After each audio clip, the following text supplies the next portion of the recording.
Numbers chapter 28. Then the Lord was like, "Hey Moses, tell the Israelites, my offerings, like my daily bread and tasty fire sacrifices, yeah, they better bring those at the right times. It's totally sacred. And tell them this is what the Lord wants in the fire offering lineup. 2 spotless lambs, 1 year old, every single day. It's the ultimate all-day, everyday vibe. 1 little lamb in the AM, and the other one, it's an evening gig.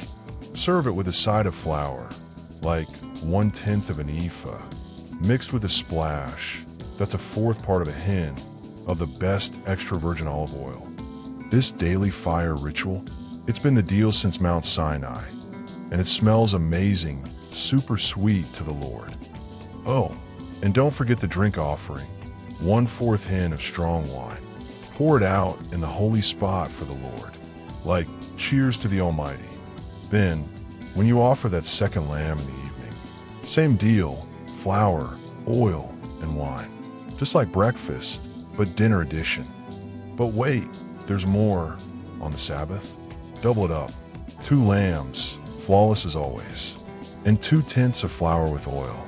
Don't skim. This Sabbath special is on top of the daily offering, because more worship equals more awesome. When the new month kicks off, bring the VIP offering, 2 young bulls, 1 ram, and 7 yearling lambs. No flaws, please. And don't forget the flour, 3/10 per bull, 2/10 per ram, all blended with oil. Every lamb gets its own flour scoop too, like 1/10, also mixed with oil. Trust me, it's a vibe. Now about the wine pairings, 1/2 hin for each bull, 1/3 for the ram, and 1/4 for each lamb. Serve it monthly like a divine brunch menu.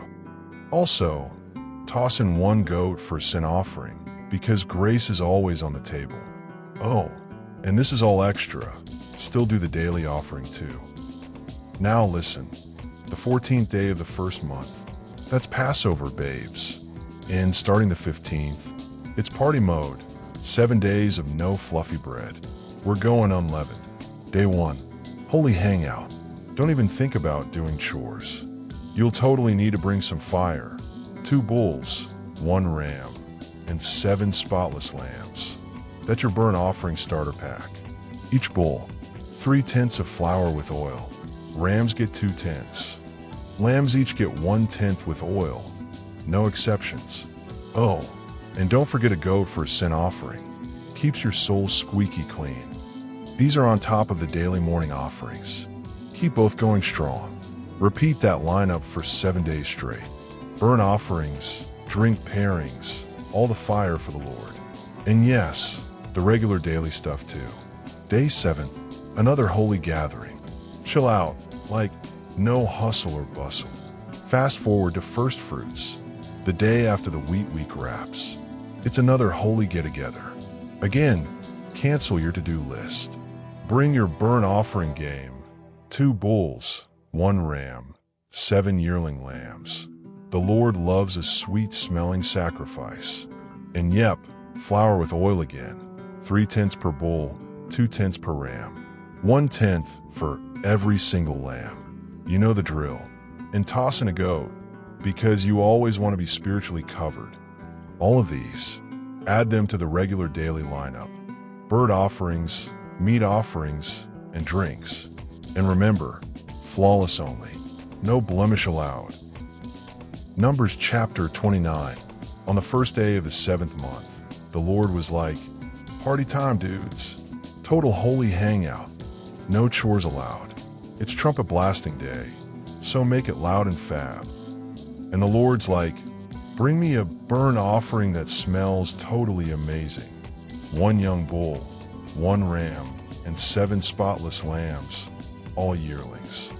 And don't forget the flour, okay? 3 scoops for the bull, 2 for the ram, mixed with that smooth olive oil. Then give a single scoop per lamb. Yeah, for all 7. Keep it consistent, babes. And toss in a goat, like just 1, for a sin offering, to cover your backs. And just to be super clear, all this is in addition to the regular monthly burnt offering, daily sacrifice, and their flour and drink pairings. It's a full vibe. Now, on the 10th day of the same month, another holy sesh. Everyone chill, reflect, and feel those sacred feels like no work, okay. Bring the same fire lineup. 1 bull, 1 ram, 7 perfect little lambs. Keep it clean, no flaws. And yeah, bring the flour. 3 scoops for the bull, 2 for the ram, and 1 scoop per lamb.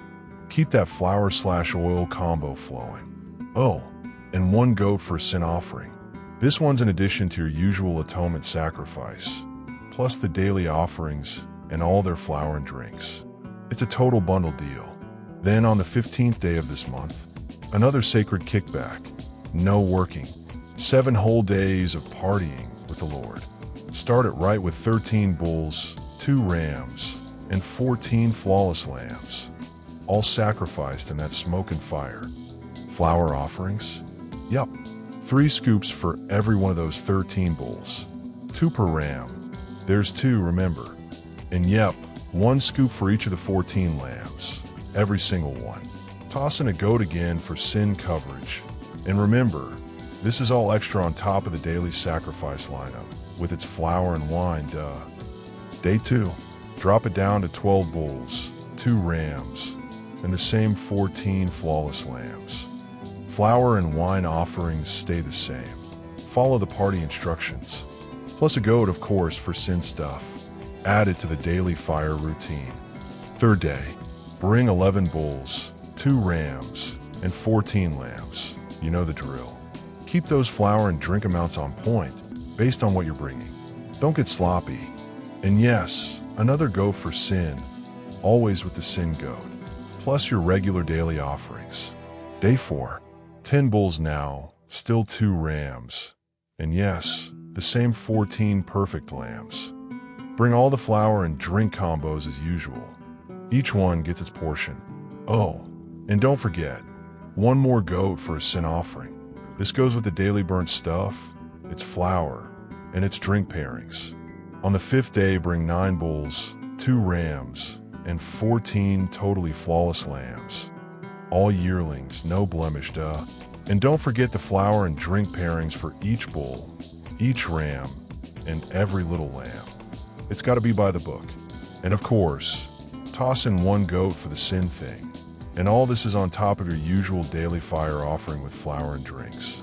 Then on day 6, it's 8 bulls, 2 rams, and 14 spotless little lambs again. Serve them up with the right amounts of oil-drenched flour and drinks per animal. Keep it groovy and exact. And yup, another sin goat offering. This one also adds to the daily fire lineup. Day 7, 7 bulls, 2 rams, 14 clean lambs. Same vibes, just less bull. Flour and wine with each one. Follow the ritual. No freestyle allowed. And yes, another goat for the sin sitch. Plus your standard offerings with all the usual fixins. Day 8, big finish. It's a sacred get-together. No working allowed. Just rest and revere, my dudes. Bring 1 bull, 1 ram, 7 lambs, flawless of course, for the burnt offering that's like super aromatic to the Lord. And bring the flour and drink hookups for each animal. Same method, same measure, don't space it out. And bring 1 more goat for a sin offering. Yep, still adding this to the daily flow of burnt, flour, and drink offerings. All this, like everything you just heard, is what you should totally offer to the Lord during your feast weeks. And also, don't forget your vows, free will gifts, burnt vibes, flower bowls, drink pours, and peace offerings. It's a whole worship playlist. And Moses? He totally passed on the word to the Israelites. Every last detail the Lord told him to share. Numbers chapter 30. Moses totally gathered the tribal leaders and was like, okay dudes, this is what the Lord is laying down. If a guy makes a vow to the Lord or swears on something super serious and soul-binding, he can't just bail. He's got to stick to what he said. No takebacks. Now, if a girl makes a vow to the Lord while she's still living in her dad's house, like before she's out on her own, and her dad hears it but doesn't say a thing, then it's totally legit. Her vows stand, and the soul-binding stuff sticks. But if her dad's like, no way when he hears it, then none of it counts. The Lord totally forgives her because her dad said no. Now, if she's married and makes a vow, or says something heavy that locks her soul in commitment mode, and her hubby hears it but stays quiet, then boom, it's official. Her vows and her soul promise are set. But if her husband shuts it down that same day, then it's canceled, like it never happened. The Lord gives her a clean slate. But like, if she's a widow or divorced, then whatever she vows, that stuff sticks to her. It's on her.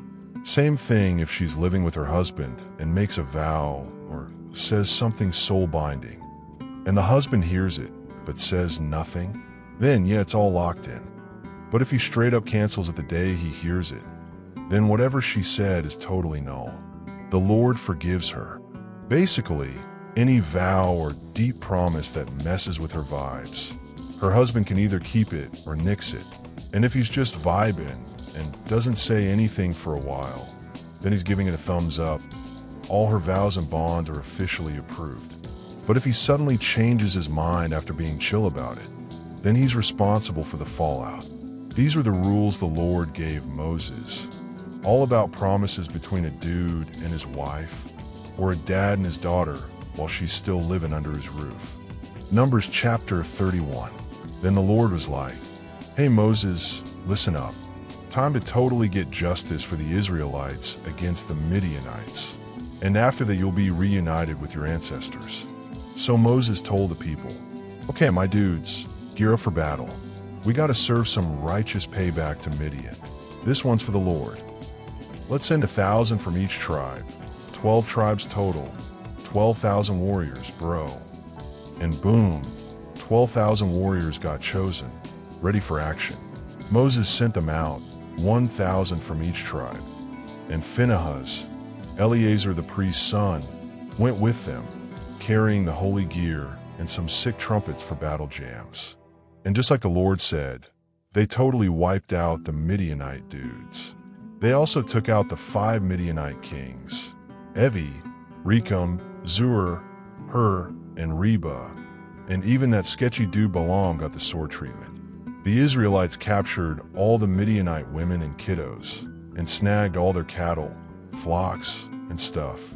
Then they lit up every town and fortress with fire. Total barbecue vibes. They grabbed all the loot, people, animals, everything. And they brought the whole haul, captives, goods, and all, back to camp where Moses, Eleazar, and the crew were hanging by the Jordan near Jericho. Moses, Eleazar, and the leaders rolled out to meet the warriors. But Moses was super mad at the squad captains when they came back from battle. Wait, hold up. You left all the women alive. Seriously. These are the ones who, thanks to that sketchball Balaam, got Israel in a major trouble with the Lord back at Peor. Remember that plague? So here's the hard call. Take out all the little boys and any woman who's been with a guy. But if a girl hasn't been with a guy, you can keep her alive. Oh, and anyone who's killed someone or even touched a dead body, you gotta stay outside camp for 7 days. Clean yourselves and the captives up on day 3 and day 7. Also, make sure to purify your clothes, anything made of animal skins, stuff woven with goat hair, and all your wooden gear. Then Eleazar the priest came in and was like, yo, warriors, here's what the Lord told Moses for post-battle cleanup protocol. Any metal stuff, gold, silver, bronze, iron, tin, lead, if it can take heat, run it through fire to purify it. Then still wash it with the special water to make it super clean. If it can't take heat, just wash it with water. And don't forget to wash your clothes on the 7th day. Once that's done, you're good to rejoin the squad in camp. Then the Lord was like, hey Moses, so tally up the whole haul, man and beast, you and Eleazar and the tribal leaders. Split it up. Half goes to the squad who went to battle, the other half to the rest of the crew. From the warriors' half, snag a tribute for me, like 1 out of every 500 people, cows, donkeys, and sheep. Hand that tribute over to Eleazar the priest as my personal offering, K. And from the Israelites half, take 1 out of 50 of the people and animals and give that to the Levites, since they're on temple duty. Moses and Eleazar were like, got it, and totally did what the Lord said. So the leftover loot from the battle bros came to like 675,000 sheep, 72,000 cows, 61,000 donkeys, and 32,000 ladies who had never been with a dude. The warrior's share was half of that, 337,500 sheep. And from that, 675 went to the Lord.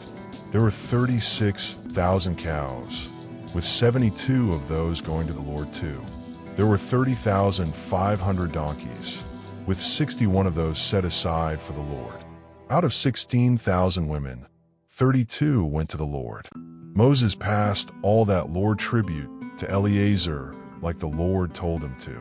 The Israelites' half, not including the warriors, was counted separately. Their share came out to 337,500 sheep, 36,000 cows, 30,500 donkeys, and 16,000 women. From that side, Moses took 1 out of every 50 people and animals and gave it all to the Levites, exactly like the Lord wanted. Then the military officers, like the squad leaders and unit captains, came up to Moses. They were like, yo Moses, we counted everyone who went out, and like, no one's missing. So we're bringing this gift to the Lord. You know, all the gold jewelry we picked up, chains, bracelets, rings, earrings, and trinkets. It's like a spiritual thank you gift to say sorry for our souls, dude. Moses and Eleazar took the gold, all the crafted bling, and the total gold offering from all the officers added up to 16,750 shekels. By the way, each dude in the army had already kept their own stuff. Totally fair. Moses and Eleazar brought the gold into the tent of meeting as a forever reminder before the Lord, straight from the captains to honor the whole nat. Ion. Numbers chapter 32. The tribes of Reuben and Gad had a massive herd game going on. When they scoped out Jazer and Gilead, they were like, whoa, this place is perf for our cows. So the Gadites and Reubenites cruised up to Moses, Eleazar the priest, and all the tribal chiefs, and were like, Adaroth, Dibon, Jazer, Nimrah, Heshbon, Elili, Shebam, Nebo, Bon. This whole zone that the Lord totally cleared for us. It's like prime real estate for cattle, and spoiler, we totally have cattle. If we found favor in your eyes and stuff, let us totally settle here, and don't make us cross over the Jordan, okay? And Moses was like, wait, so you're just gonna chill here while your bros go to war? Seriously, you're gonna harsh their vibe and make them chicken out from going into the land the Lord gave us. You're literally doing the same thing your dads did when I sent them from Kadesh Barnea to scope the land. They freaked out when they saw Eshcol Valley, and their drama totally made everyone not want to go into the land the Lord had promised. And God got so mad. He was like, no way anyone 20 or older who came out of Egypt is getting in on the promised land action I promised Abe, Izzy, and Jake. They didn't stick with me, except Caleb and Josh, because those dudes were ride or die loyal. So God totally made everyone wander the desert for 40 years until that whole sketchy generation was gone. And now you guys, you're like a sequel to that mess. A whole new batch of bummers making God even more upset. If you ghost the Lord again, he's just gonna leave everyone in the wilderness again. And y'all are gonna be the reason this whole nation crashes and burns. But then the Reuben and Gad crew got closer and were like, okay, hear us out. We'll build some mega sheep pens and cute little towns for our kids right here. But like, we will totally go with the rest of the gang, fully armed, all the way to help them settle their turf. The kiddos can stay here behind the safety of these walls.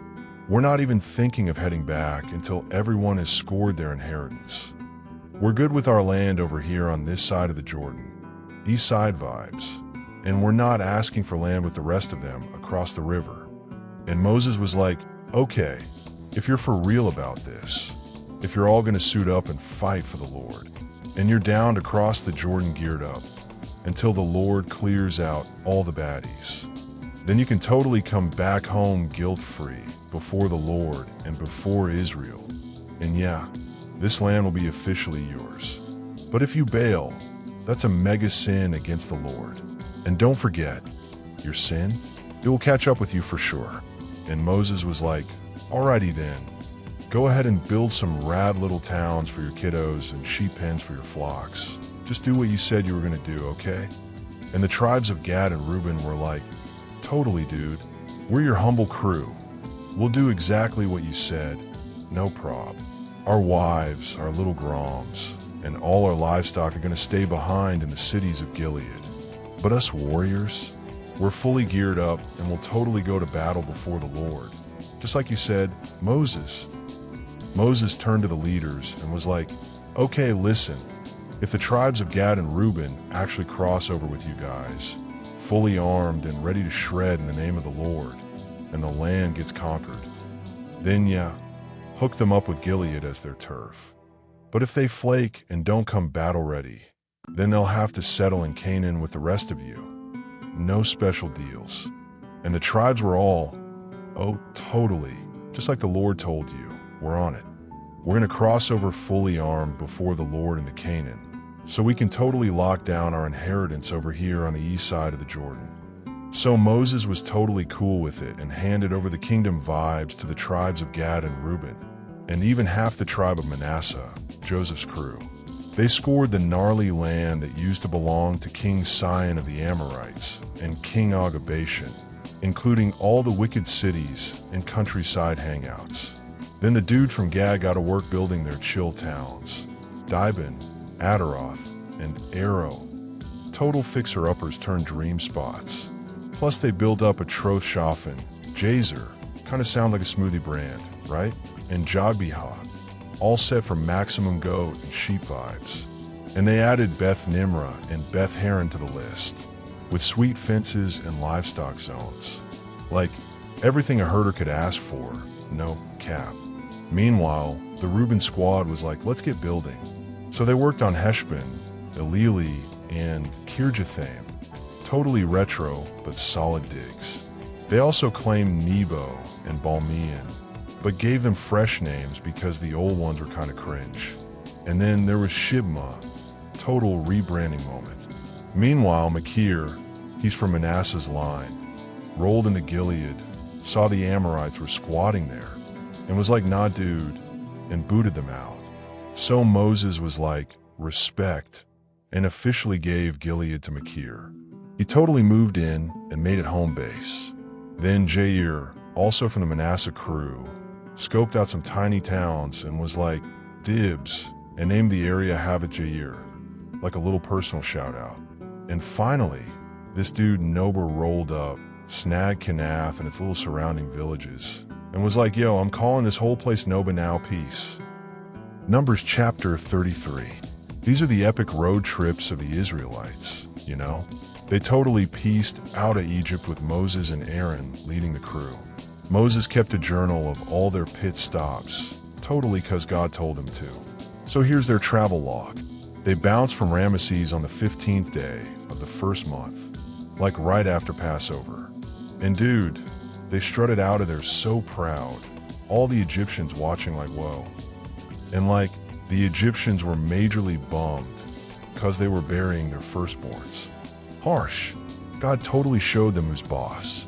Then the squad left Ramesses and camped at Sukkot, cozy vibes. Next stop, Etham, right on the edge of the wilderness. So desert chic. They turned around and posted up near Pi-Hirith, in front of Baal-Zephon, with a view of Migdal. They pieced out from there, strolled through the split sea, major miracle moment, and cruised 3 days into the desert, then camped at Marah. Not the vibe, the water was bitter. Then it was off to Elim, total oasis like 12 springs and 70 palm trees. Tropical vacuum mode. After Elim, they set up camp by the Red Sea. From there they dipped into the wilderness of Sin. Not sinful, just a name, chill. Their next camp was in Dafka. Sounds funky, right? Then it was a lush desert pit stop. Rephidim came next, but bummer, no water. Dry AF. From there, they hit up Sinai, mountain meetup with God vibes. Next, they bailed on Sinai and headed to Kibroth-Hattaavah, aka the Craving Graveyard, super intense. There was on to Hazeroth, cute little camp. After that, they stopped at Rithma. Then Reuben Paras, sounds like a sparkling water brand, but nope, just desert. From Reuben Paras, they slid over to Libnah.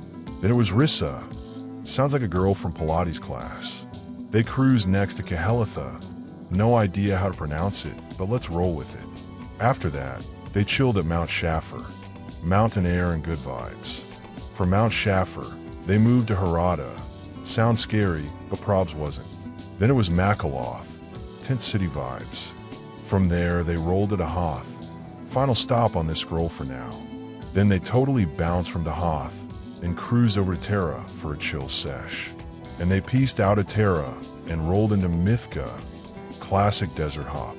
From Mithka, they packed up the crew and headed to Hashmanah. Travel vibes strong. And yeah, they dipped from Hashmanah and crashed in Mosroth for a bit. After that, they moved from Mosroth and kicked back in Benajakin, catching desert sunsets, you know. Then they were out of Benajakin and camped at this gnarly spot called Gad. Try saying that 5 times fast, bro. From there, it was off to Jopatha, new campsite, who dis. And after Jopatha, they made their way to Abrona. Kind of vibey. Then they dipped from Abrona and chilled at Eziangaber. Sound exotic, right? And they hit the road again, this time landing in the wilderness of Zin, which is totally Kadesh. Dusty but divine. From Kadesh, they made their way to Mount Hor, right on the edge of Edom land. A legendary pit stop. And bro, this is where Aaron the priest totally ascended to Mount Hor, like for real. Eternal vibes, just like God told Moses. It was the 40th year since the Exodus, on day 1 of month 5. Historic, dude.